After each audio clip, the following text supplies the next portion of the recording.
To Ghana now, where 17 people have reportedly been killed and nearly 60 injured after a huge explosion in the west of the country. Police say the blast was triggered when a truck loaded with mine explosives collided with a motorbike. The truck was traveling between two mines, one owned by a South Africa-based company and the other by a Canadian-owned business. The latest pictures show a large blast area with dozens of buildings destroyed. Rescue efforts are ongoing and people have been forced to leave their homes. Let's turn now to Francisca Kakra Forson in Accra. Thank you very much, Francisca, for joining us here on TRT World. Bring us up to speed on the latest.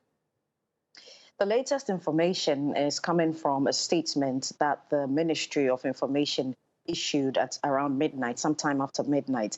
In this statement, we're learning about what preliminary reports say that a third vehicle has been identified to have been part of the accident. This third vehicle, we understand, was stationed near an electricity transformer. We're also learning that the National Emergency Response Team is continuing evacuation and also rescue operations, and they will be addressing the press at 11 a.m. to give an update of the situation so far, because they've been working all through the night. Now, the third update from this statement also tells us that the road along which the accident happened cut off travelers. So this is a highway that connects towns, and because it's exploded, the road also was also damaged in the process, and some travelers were stranded. And so the government is telling us that over the night, they provided an alternative route for the stranded travelers.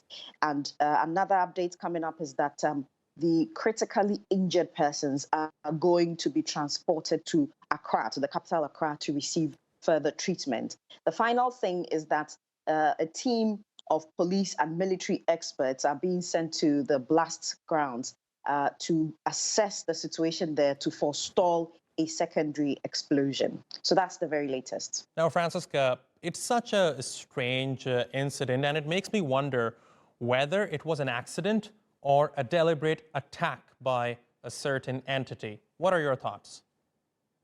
Well, what we know from reports so far and investigations that the government has put out in the statement is that it was an accident, and it appears there might have been some recklessness because industry experts say that the certain standards should have been followed. For instance, they ask about a leading vehicle, that if you're transporting explosive chemicals or explosives, there must be a leading vehicle that will sort of be a buffer in case of any emergency. They also ask questions about the packaging of the explosives, such that the collision with the motorcycle led to this explosion. And so these are questions that are being asked. But yesterday evening, one of the companies mentioned in this, that's the mining companies, this is Chirano Gold Mines, which is owned by Canadian-based Kinross, issued a statement, and they did confirm that they were waiting to receive this truck containing the explosives. Right. But they also indicate that the truck was under the supervision and belongs to another mining services company known as MAXAM. So that's sort of to clarify if any liability is coming up. All right, Francisca Kakra Forson in Accra, thank you very much for that update.